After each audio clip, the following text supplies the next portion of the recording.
ಕನ್ನಡ ಚಲನಚಿತ್ರಗಳಲ್ಲಿ ಒಳ್ಳೆಯ ಸಾಹಿತ್ಯ ಇರ್ತಾ ಇತ್ತು, ಅಷ್ಟೇ ಮೌಲ್ಯಾಧಾರಿತವಾಗಿರ್ತಕ್ಕಂಥ ಇಂಪಾದ ರಾಗ ಇರ್ತಾರೆ. ಸಾಮಾನ್ಯವಾಗಿ ಸಾಹಿತ್ಯಕ್ಕೆ ಒಂದು ಮೋಕ್ಷ ಸಿಗಬೇಕಾದ್ರೆ ಅದಕ್ಕೆ ಸಂಗೀತದ ದೀಕ್ಷೆ ಆದಾಗಲೇ ಅದು ಸಾಹಿತ್ಯಕ್ಕೆ ಮೋಕ್ಷ ಸಿಗುತ್ತೆ. ಸ್ನೇಹಿತರೆ, ನೀವು ಗೊತ್ತಿರಬಹುದು, ಮೈಸೂರು ಮಲ್ಲಿಗೆಯನ್ನ ಲಕ್ಷಾಂತರ ಜನ ಓದಿ ಸಂತೋಷಪಟ್ಟರು, ಆದರೆ ಕೋಟ್ಯಾಂತರ ಜನ ಮೈಸೂರು ಮಲ್ಲಿಗೆಯನ್ನ ಕೇಳಿ ಸಂತೋಷಪಟ್ಟರು. ಯಾಕೆ ಅಂತ ಹೇಳಿದ್ರೆ, ಮೈಸೂರು ಮಲ್ಲಿಗೆಯಲ್ಲಿ ಕೆ.ಎಸ್. ನರಸಿಂಹಸ್ವಾಮಿ ಅವರು ಎಂತಹ ಸೊಗಸಾದ ಪದಗಳನ್ನು ಜೋಡಿಸಿದ್ರು, ಅಷ್ಟೇ ಸೊಗಸಾದ ಅದಕ್ಕಿಂತಲೂ ಉತ್ತಮವಾದ ರಾಗವನ್ನ ಸಿ ಯಶವಂತ ಹಾಕಿದ್ರಿಂದ ಮೈಸೂರು ಮಲ್ಲಿಗೆ ಕೋಟಿ ಕೋಟಿ ಜನಗಳ ಹತ್ರ ಹೋಯಿತು. ಆದರೆ ಹಳೆಯ ಹಾಡುಗಳಲ್ಲಿ ಉತ್ತಮವಾಗಿರ್ತಕ್ಕಂಥ ಒಂದು ಮೌಲ್ಯ ಇತ್ತು ಅನ್ನೋದನ್ನ ಹೇಳ್ತಾ, ಈಗ ನಮ್ಮಲ್ಲಿ ಹೊಸ ಸಾಹಿತಿಗಳಲ್ಲಿ ಜಯಂತ ಕಾಯ್ಕಿಣಿ ಅವರೊಂದು ವಿಶೇಷವಾದ ಕ್ರಾಂತಿಯನ್ನು ಮಾಡಿದ್ದಾರೆ ನಮ್ಮ ಕನ್ನಡ ಚಿತ್ರರಂಗಕ್ಕೆ. ಜಯಂತ ಕಾಯ್ಕಿಣಿ ಅವರು ಬಂದ್ಮೇಲೆ ಮುಂಗಾರು ಮಳೆ ಇವೆಲ್ಲ ಒಳ್ಳೆಯ ಒಂದು ಸಾಹಿತ್ಯವನ್ನು ಕೊಟ್ಟಿದ್ದಾರೆ. ಸೊ ಜಯಂತ ಕಾಯ್ಕಿಣಿ ಅವರು ಬರೆದಿರ್ತಕ್ಕಂಥ ಒಂದು ಹಾಡು ಈ ಸಂಜೆ ಯಾಕಾಗಿದೆ ಅಂತಕ್ಕಂತಹ ಸಿನಿಮಾದ್ದು ಗೆಳೆಯ ಅನ್ನೋ ಚಿತ್ರದಲ್ಲಿ ಇದಕ್ಕೆ ಮನೋಮೂರ್ತಿ ಅವರು ಸಂಗೀತ ನಿರ್ದೇಶನ ಮಾಡಿದ್ದಾರೆ. ಸೋನು ನಿಗಮ್ ಹಾಡಿರೋ ಈ ಹಾಡನ್ನ ನಿಮ್ಮ ಮುಂದೆ ಹಾಡ್ತಾ ಇದ್ದಾರೆ ಡಾಕ್ಟರ್ ಜೀವನ್.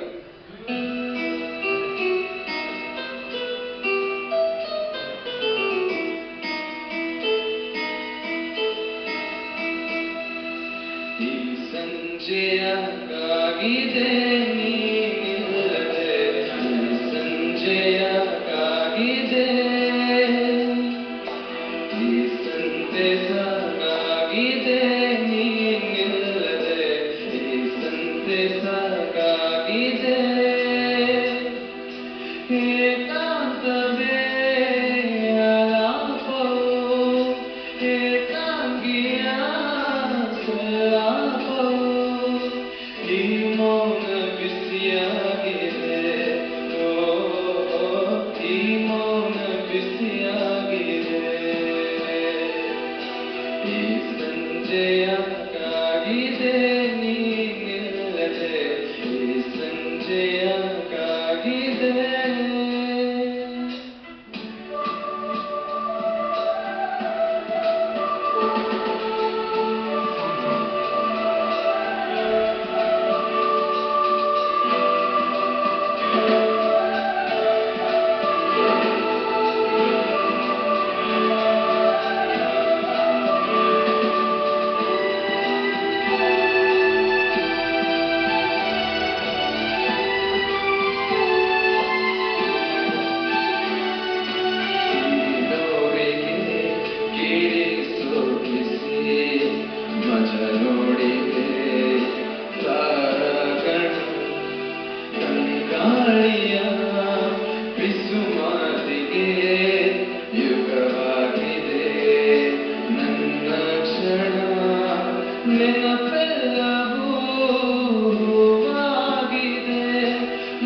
ಜಯ